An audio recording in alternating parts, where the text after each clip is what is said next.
Alright guys, today we are working on panels. We've only got a few hours to get some work done today. It looks like it may rain later this afternoon, which is really good because we have not had a good rainstorm in like 3 months now? 2 months. 3 months. It's been like early June, mid-June since we've had like a good soaking storm. So I'm not complaining that we might get rained out today, not a bit. Now we're going to start at this end over here, which is the side that's furthest away from the farmhouse, which is over that direction, because the wind comes from the direction that way. So if we start over here, when we overlap the panels, that way when the wind's blowing, if it's blowing rain or something, it's not blowing it into the overlaps, it's blowing it over the overlaps, if that makes any sense.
Got the short side done. Well, actually it's not done. It's in place. I still got to go in and fill in with some more screws. Right now I'm just trying to get stuff down and to a point that it's not gonna come up, because like I said, we got some rain that's probably gonna be coming in later. So I'm trying to kind of keep moving along through here. I can always come back through and add in more screws later. So next we got to put the drip edge over here on the bottom of the long side. I didn't do that yet because after I put it on the short side, I got to thinking, since I'm pulling these panels up the side, it was kind of scraping it up. So kind of hindsight being 2020, I said, yeah, let's not put the drip edge on the long side yet until after we get the panels up here. So that's not done yet. We'll put that on and then we can start on the panels over here. And also, some wonderful little, I'm guessing it was like a buzzard or a turkey vulture, decided to leave a little present here on the roof for us.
Alright, so we got our trim pieces up here.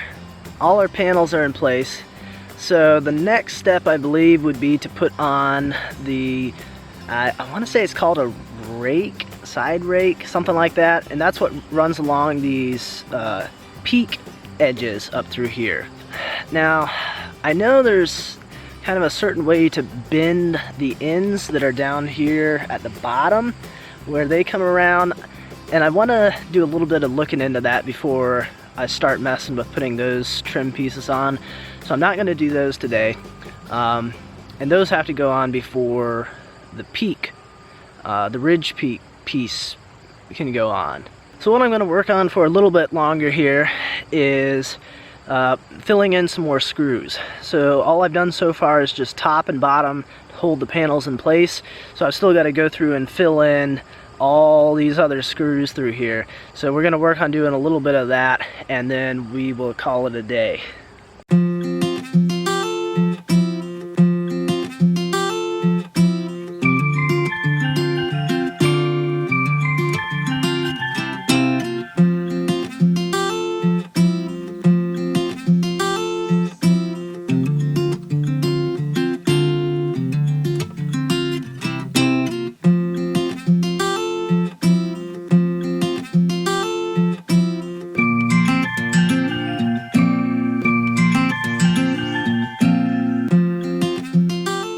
Okay, so we got about half of the short side done with getting screws put in there, so that's not too bad.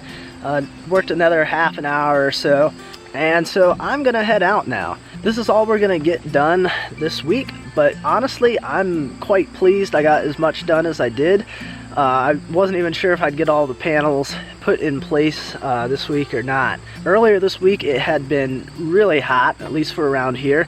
I'd been up around low to mid 90s, and for working on a roof that's, you know, black on the felt paper or dark green, I just said nope, not gonna happen. Now, as you can hear in the background a little bit, the neighbors are doing a little bit of target practicing out there, so that's what you're hearing behind me. So this is gonna be it for this week. Next week we'll come back. I'll do a little bit of research over the weekend on how to, I want to kind of do those trim pieces along the edges there. If there's a certain way to bend those around, figure out how to do that. We'll come back, work on putting those in, getting that ridge cap across there, and I guess that's about it for the roof to finish that off. Then we can go get ourselves another couple poplar logs, bring those down here, and start milling up siding. So, as always, I appreciate you guys watching, and I'll see you next week.